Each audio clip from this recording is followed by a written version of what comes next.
உலகில் வாழும் spiritual tax தமிழர்களுக்கு அன்பு வணக்கம். நான் ஜோதிடர் குரு வரதராஜ பெருமாள். இந்த நிகழ்ச்சியில் நம்ம ஏப்ரல் மாத பலன்கள் பார்க்க போகிறோம். அதாவது 2026ஆம் ஆண்டு ஏப்ரல் மாத பலன்கள். ஏப்ரல் மாதம் 30 நாளும் உங்களுக்கு என்ன மாதிரியான பலன்களை கொடுக்க போகுது அப்படின்றத மேஷம் முதல் மீனம் வரையான 12 ராசிக்காரர்களுக்கும் நான் சொல்ல போகிறேன்.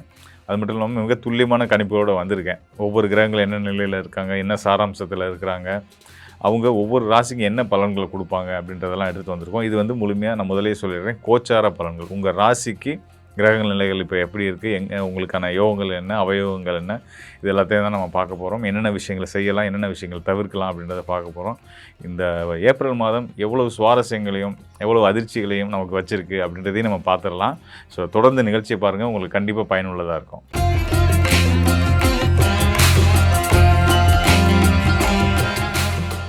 குரு பகவானின் ஆசி பெற்ற, ஆதிபத்தியம் பெற்ற மீனராசிக்காரர்களுக்கு இந்த ஏப்ரல் மாதம் இப்படி இருக்க போது, ஜென்மச்சனி ஆரம்பிச்சிருச்சுன்னு மிகப்பெரிய கவலையில் வருத்தத்தில் இருந்துகிட்ருப்பீங்க. தயவு செய்து வருத்தப்படாதீங்க. ஜென்மச்சனி அப்படின்னா விதிப்படி பிரச்சனைகள் இருக்குது தான், அதை யாரும் மறுக்கிறதுக்கு இல்லை, நானும் மறுக்க மாட்டேன். ஏன்னா அது சொன்ன சித்தர்கள் தான். ஆனால் அதை சொன்ன சித்தநாதர்கள் மீனராசிக்கு ஜென்மச்சனி விதிவிலக்க நல்ல பலனை செய்யும் அப்படின்றதையும் காரணங்களை கொடுத்துருக்காங்க. அதுதான் இப்போ நான் சொல்ல போகிறேன். ஏன்னா இந்த ஏப்ரல் மாதத்தில் ஜென்மசனி நம்மளை என்ன பாடுபடுத்த போகுதுன்ற கவலையில் நிறைய மீனராசிக்காரர்கள் இருந்துகிட்ருப்பீங்க. ஸோ கண்டிப்பாக கவலையே படாதீங்க. ஏன்னா விதி விலக்காக சனி உங்களுக்கு நல்லது செய்ய போகிறார். காரணம் என்ன அப்படின்னு கேட்டிங்கன்னா, மீன ராசிக்கு லாபஸ்தானம் அப்படின்னு பார்த்தீங்கன்னா மகர ராசி. மகர ராசி அதிபதி யார்? சனி பகவான். அதுபோக 12ஆம் இடம் அயன சயன போகஸ்தானம், வெளிநாட்டு பயணங்களை குறிக்கக்கூடிய ஸ்தானத்துக்கு அதிபதி ஸ்தானம் என்னென்னா கும்பராசி. அந்த ஸ்தானத்துக்கும் அதிபதி சனி பகவான் தான். ஒரு ஜோதிட விதிப்படி பார்த்திங்கன்னா 12ஆம் இடத்துக்குரிய கிரகம் ராசியில் இருக்கிறது சிறந்த அமைப்பு. யோக பலன், அதாவது வெளிநாட்டு யோகங்களை கொடுக்கும், பயணங்களை கொடுக்கும், அந்நிய நபர்களால் ஆதாயத்தை கொடுக்கும், இதெல்லாம் இருக்குது. அதுபோக 11ஆம் இடம் லாபஸ்தானத்து அதிபதி ராசியில் அமர்ந்தால் நாமளே லாபகரமான ஆட்கள் அப்படின்னு அர்த்தம். ஸோ அந்த விதிப்படியும் சனி உங்களுக்கு நன்மையை தான் செய்யும். அதனால் ஜென்ம சனி அமர்ந்துருச்சு அப்படின்னாலே நமக்கு எதாவது கஷ்டகாலம் வந்துருச்சுன்னு நீங்கள் ஃபீல் பண்ணாதீங்க, தயவுசெய்து பயப்படாதீங்க. கண்டிப்பான முறையில் விதி விலக்குகளும் வேலை செய்ய தான் செய்யும்.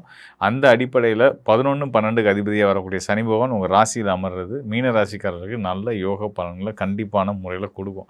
இந்த விஷயத்த சொல்லிவிட்டு அதுக்கு அடுத்ததாக மற்ற கிரகங்களை பற்றியும் சொல்லி அவங்களோட நிலைகளை சொல்லியும் உங்களுக்கு என்ன பலன் தருவாங்கன்றதை நான் சொல்ல போகிறேன். ராசிக்கு 12ஆம் இடம் சொல்லக்கூடிய கும்பராசி. கும்பராசியில் புதன் ராகு சேர்க்கை இருக்குது.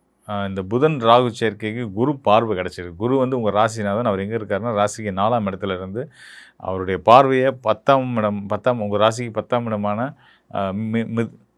உங்கள் ராசிக்கு 10ஆம் இடமான தனுசு ராசிக்கும் கொடுத்துட்ருக்காரு. எங்கே மிதுன ராசியிலேருந்து தனுசு ராசிக்கு குரு பார்வை கொடுக்குறாரு. அந்த தனுசு ராசின்றது உங்களோட தொழில் ஸ்தானம். உங்கள் தொழில் ஸ்தானத்துக்கு குரு பார்வை கிடச்சிட்ருக்கு. என்ன எப்படி நடந்தாலும் உங்களோட கெரியரில் நல்ல முன்னேற்றங்கள் இருக்க தான் செய்யும். அதில் எந்த பிரச்சனையும் வராது, எந்த தடைகளும் வராது. வருமானம் நல்லா வந்துகிட்டே தான் இருக்கும். நீங்கள் ஐயோ கையில் இருக்க காசு குறையுதே, நம்ம 0 ஆக போகிறோமே நினச்சிங்கன்னா அடுத்த செகண்ட் உங்கள் பாக்கெட்டில் கோடி விழுந்துடும். அந்தளவுக்கு ஒரு சிறப்பான யோகத்தை குரு கொடுப்பாரு.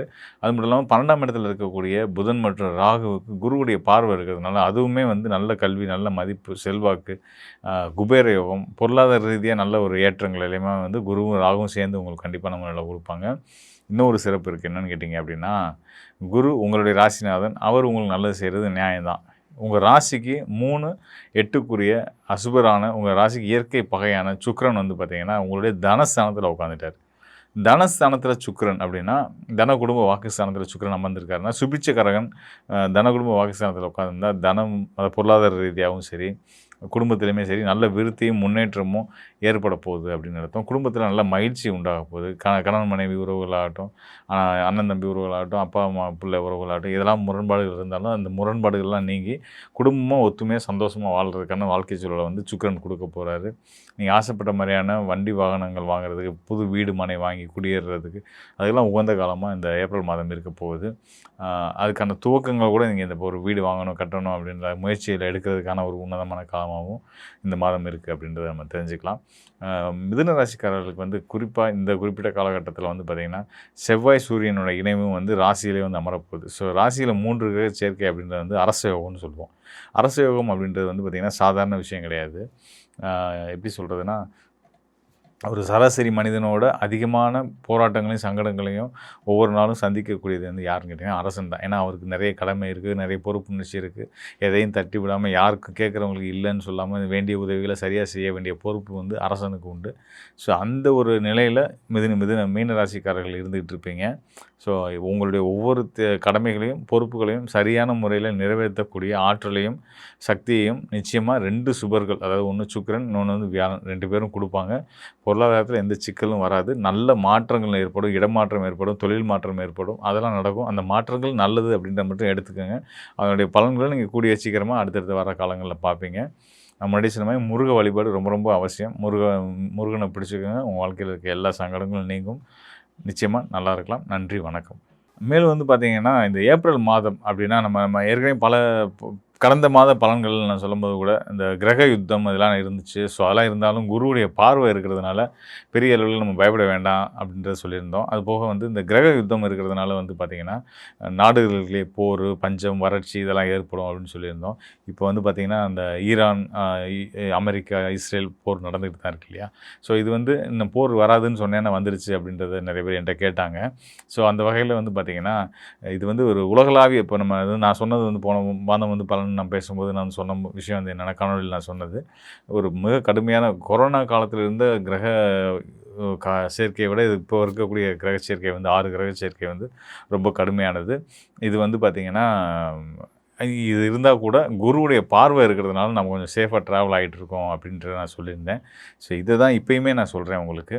அதாவது 6 கிரக சேர்க்கை இருந்தும் நம்ம வந்து சேஃபாக இருக்கிறதுக்கு காரணம் குருவுடைய பார்வை. அதாவது ஒரு குறிப்பிட்ட ஜோனில், அதாவது ஒரு 2-3 நாடுகளுக்குள்ளே இந்த போர் பதட்டம் அப்படின்னு நடந்துகிட்ருக்கு. அதுவும் இப்போ சந்திர கிரகணமும் கடந்த மாதம் வந்தது இல்லையா? ஸோ நம்ம அதில் தான் தீவிரமாக ஆச்சு அந்த போர். நம்ம எதிர்பார்த்த விஷயங்கள் தான். ஸோ அதை தாண்டி அதுக்கப்புறமா வந்து பல நெருக்கடிகள் இருந்துச்சு. அது படிப்படியாக குறையும். மே 26க்கு அப்புறம் கம்ப்ளீட்டாக இது வந்து இந்த போர் நிறுத்தம் அப்படின்றதெல்லாம் வந்துடும். அந்த உலக நாடுகளுக்குள்ளே, பகை நாடுகளுக்குள்ளே மன அமைதியும், அவங்களுக்கு வந்து ஒரு போரை நிப்பாட்டிக்கலான்ற ஒரு மனப்பக்கமும் வந்துடும்.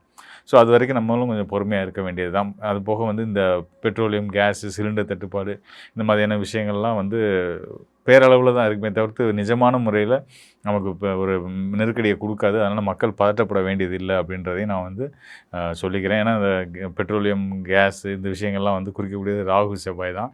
இந்த ராகு, செவ்வாய் ஒரு ராசியிலேருந்து பிரிஞ்சுட்டாங்க. அதாவது ராகு, செவ்வாயும் கும்பத்தில் இருந்தாங்க. செவ்வாய் வந்து மீனத்துக்கு போயிட்டார். இனிமேல் மெல்ல மெல்ல இந்த பிரச்சனைகள்லாம் நீங்கிடும். அதனால் பயப்பட வேண்டாம். இது பொதுவான உலகளாவிய கோச்சார அமைப்பின்படியில் நம்ம சொல்லக்கூடிய பலன்கள் தான். இதுபோக தனிப்பட்ட ராசி அடிப்படையிலுமே வந்து எந்தவித சிக்கலும், போராட்டங்களும் இருந்தாலும் அதெல்லாம் கண்டிப்பான முறையில் நிவர்த்தியாகும். அதுக்கு இந்த ஏப்ரல் மாதம் ஒரு சிறந்த ஒரு கோச்சார நிலைகளை கொண்டு இருக்குது அப்படின்றத சொல்லிக்கிறேன். இதெல்லாம் தாண்டி இப்போ நம்ம பலர் வந்து என்கிட்ட ஃபோனில் கேட்குறவங்க வந்து பார்த்திங்கன்னா, சிலர் சார் நீங்கள் இந்த மாதிரி சொன்னீங்க, ஆனால் எனக்கு கொஞ்சம் போராட்டங்கள் தான் இருக்குது, கடன் தீர்ந்துருன்றீங்க, ஆனால் இருந்துக்கிட்டு தான் இருக்குது அப்படின்றலாம் சொல்லி கேட்குறாங்க.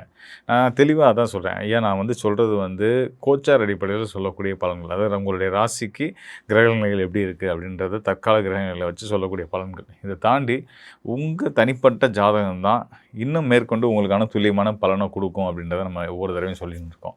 ஸோ அந்த மாதிரி வந்து நம்ம ஜாதகத்தையும் எடுத்து கோச்சார பலனையும் பார்த்து பலன் எடுத்துக்கும் போது தான் இன்னும் முழுமையான சரியான பலனை நீங்கள் தெரிஞ்சுக்க முடியும். ஸோ அந்த வகையில் உங்கள் வாழ்க்கையில் இருக்கக்கூடிய ஸ்ட்ரகிள்ஸ், நீங்கள் அடைய வேண்டிய இலக்குகள், இதெல்லாம் அடையிறதுக்கான வழிமுறைகள் இதெல்லாம் பற்றி தெரிஞ்சுக்கணும் அப்படின்னா கண்டிப்பான முறையில் நீங்கள் உங்கள் சுய ஜாதகத்தோடு என்னை தொடர்பு கொள்ளுங்கள். கண்டிப்பாக உங்களுக்கு நல்லதொரு வழிகாட்டுதலை கொடுக்குறேன்.